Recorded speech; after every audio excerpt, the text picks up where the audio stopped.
तो अच्छा dear students, trigonometric functions lecture number 3 में आज हम बात करेंगे domain of tangent x and secant x के। टेंजेंट एक्स सीकेंट एक्स का डोमेन क्या होगा, इसका रेंज क्या होगा और इसका हम ग्राफ किस तरह बनाएंगे। ठीक, तो इसको मैंने इसलिए एक साथ लिखा है कि जो डोमेन टेंजेंट एक्स का होगा वही डोमेन हमारे पास सीकेंट एक्स का ही होगा। ठीक है, तो सबसे पहले मैं डोमेन फाइंड करूंगा टेंजेंट फंक्शन का। F of x is equal to tangent x, इसको टेंजेंट फंक्शंस कहते हैं। तो इसका डोमेन और रेंज क्या आएगा, तो मैं आपको यहाँ पे टेबल बना लूँगा। मैं टेबल में कुछ वैल्यूज़ लूँगा कि तक आप लोगों को क्लियर हो जाए कि इसका डोमेन क्या है। तो यहाँ पे मैं लिख दूँगा x और यहाँ पे मैं लिख दूँगा y is equal to tangent x। अगर मैं 0 डिग्री पुट करूँगा तो टेंजेंट 0 डिग्री हमारे पास 1 है। टेंजेंट 0 हमारे पास 0 डिग्री है, सॉरी 0 वैल्यू है। ठीक है, मैं पुट करूँगा 45 डिग्री तो टेंजेंट 45 डिग्री हमें देता है 1। इस तरह अगर मैं 60 डिग्री पुट करूँगा तो टेंजेंट 60 से आएगा हमारे पास √3। अगर मैं 90 डिग्री पुट करूँगा तो टेंजेंट 90 से आएगा इन्फिनिटी।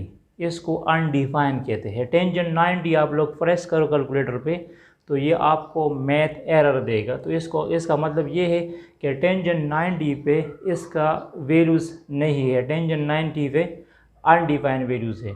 अगर मैं सपोज़ 120 पुट करूँ या 120 डिग्री सपोज़ मैं पुट करूँ, ठीक है, तो 120 से शायद 1 और √3 आ सकता है।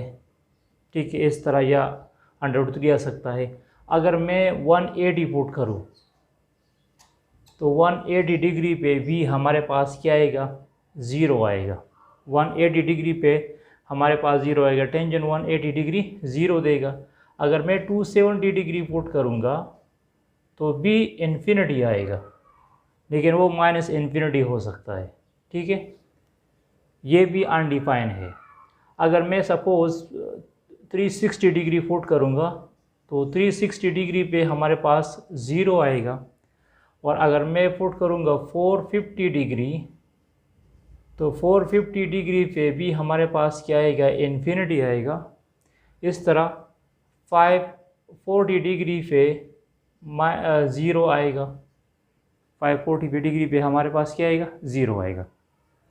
तो इसी पॉइंट्स पे 90 डिग्री पे, 270 डिग्री पे, 450 डिग्री पे हमारे पास क्या होती है, टेंजेंट की वैल्यू क्या होती है, 0, अनडिफाइन होती है। इस लोगों को और भी क्लियरली समझाता हूँ।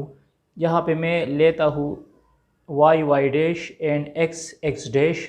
तो यहाँ पे सपोज़ एंगल शुरू हुआ तो ये हमारे पास क्या होती है, 90 डिग्री एंगल है। ये कितनी है, ये 180 डिग्री है, ये 270 डिग्री है। और जब ये एक रोटेशन कंप्लीट करेगा तो इसको आप लोग 0 डिग्री भी कह सकते हैं और 360 डिग्री भी कह सकते हैं। तो टेंजेंट 90 हमारे पास क्या है, अनडिफाइन है। ठीक है, इसी 90 डिग्री पे हमारे पास टेंजेंट अनडिफाइन है। 180 पे 0 है। टेंजेंट 180 हमें क्या देता है, 0 वैल्यूज़ देती है।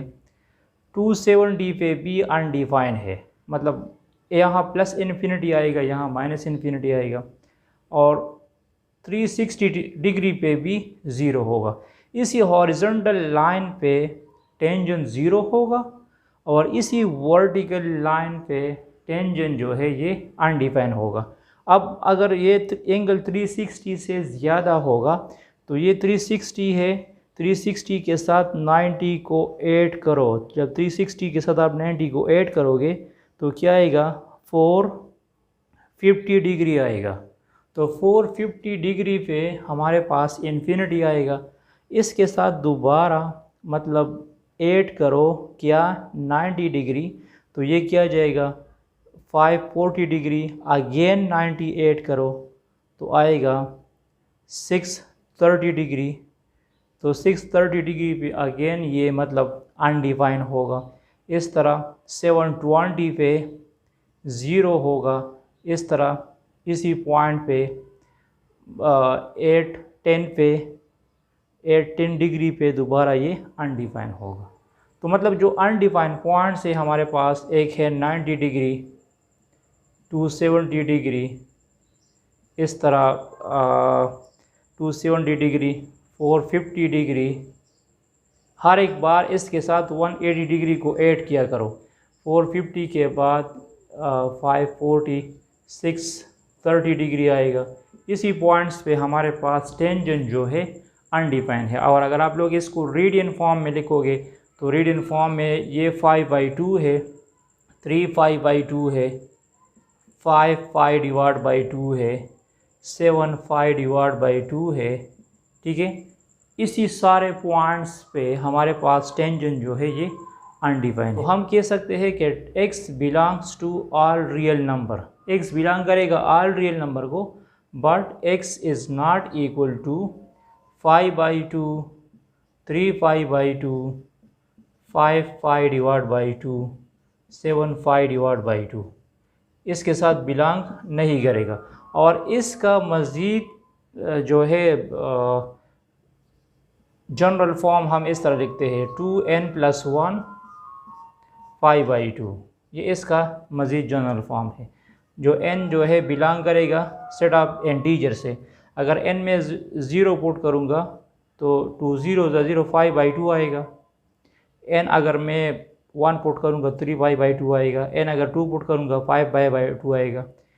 तो इसका डोमेन आप लोग इस तरह लिख सकते हैं कि x belongs to all real number but x is not equal to this x। इसका रेंज जो है,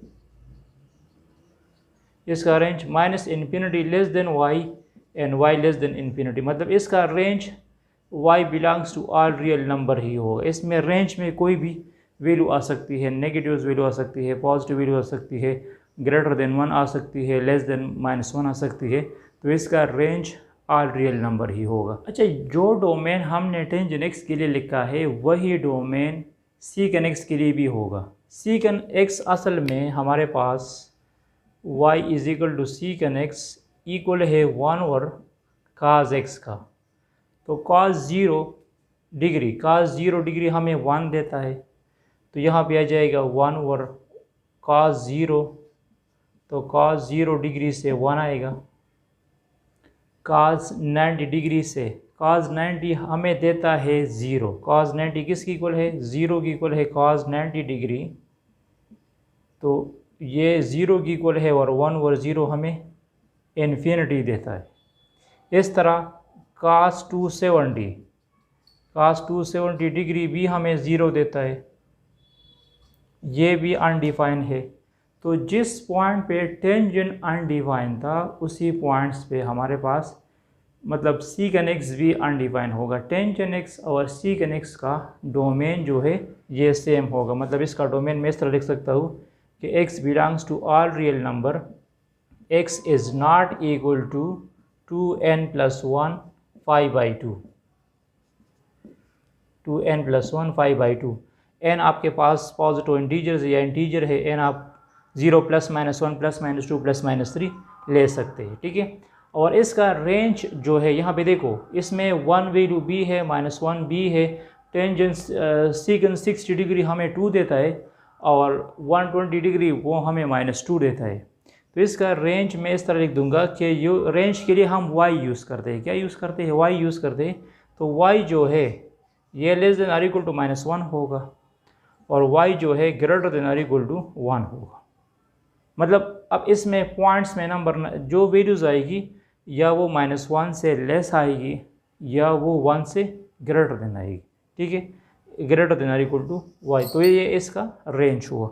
नेक्स्ट लेक्चर में इंशाल्लाह हम बात करेंगे domain range of cotangent x and cosecant x की, क्योंकि उसका डोमेन सेम है। दोनों फंक्शंस का डोमेन क्या है? सेम है। Thanks for watching this video. Stay touch with.